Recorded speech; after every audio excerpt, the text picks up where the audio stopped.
आखिरकार big boss की कौन सी गलती से बिग बॉस के फैंस हैं नाराज। आखिरकार कश्मीरा शाह ने बिग बॉस में सिद्धार्थ शुक्ला को लेकर क्या कुछ बड़ी बात कही है। चलिए पूरी खबर मैं बताती हूँ आपको इस वीडियो में।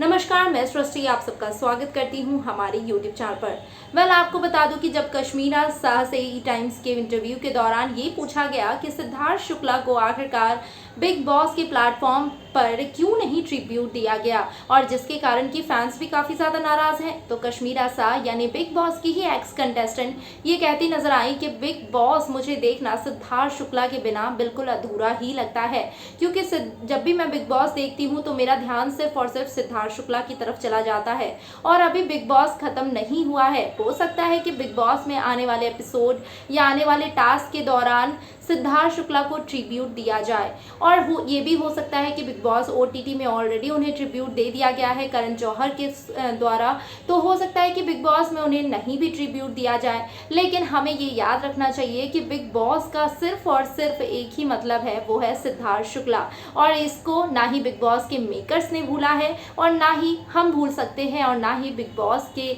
या फिर सिद्धार्थ के फैंस भूल सकते हैं। कश्मीरा शाह ने सभी सिद्धार्थ शुक्ला के फैंस को ये संभावना दिया है कि बिग बॉस के आने वाले एपिसोड्स में हो सकता है कि सिद्धार्थ शुक्ला को ट्रिब्यूट दिया जाए या फिर किसी न किसी टास्क के द्वारा उन्हें ट्रिब्यूट जरूर मिले। देखना आगे तो इंटरेस्टिंग होगा कि आखिरकार सभी फैंस के उम्मीदों पर बिग बॉस के मेकर्स उतर पाते हैं या नहीं। आखिरकार बिग बॉस के मेकर्स बिग बॉस के दौरान क्या सिद्धार्थ शुक्ला को ट्रिब्यूट देते हैं। आपका क्या कुछ कहना है इस पूरी खबर पर? क्या आप भी बिग बॉस के मेकर्स से खफा हैं सिद्धार्थ शुक्ला को ट्रिब्यूट ना देने पर? तो हमें कमेंट सेक्शन में जरूर बताइए। साथ ही साथ एंटरटेनमेंट दुनिया की बाकी खबरों के लिए जुड़े रहिए हमारे चैनल के साथ। धन्यवाद।